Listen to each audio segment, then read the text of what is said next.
وهو الذي خلق السماوات والأرض في 6 أيام وكان عرشه على الماء ليبلوكم أيكم أحسن عملا ولئن قلت إنكم مبعوثون من بعد الموت ليقولن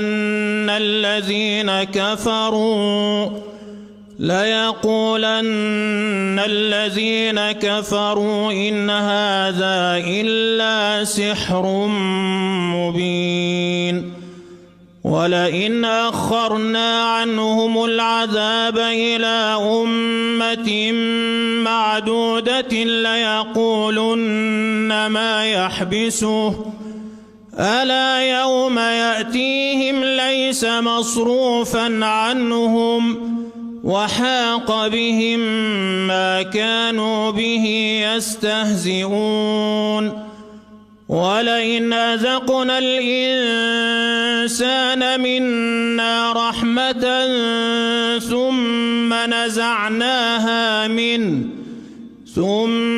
نزعناها منه إنه ليئوس كفور ولئن أذقناه نعماء بعد ضراء مسته ليقولن ذهب السيئات عني إنه لفرح فخور إلا الذين صبروا وعملوا الصالحات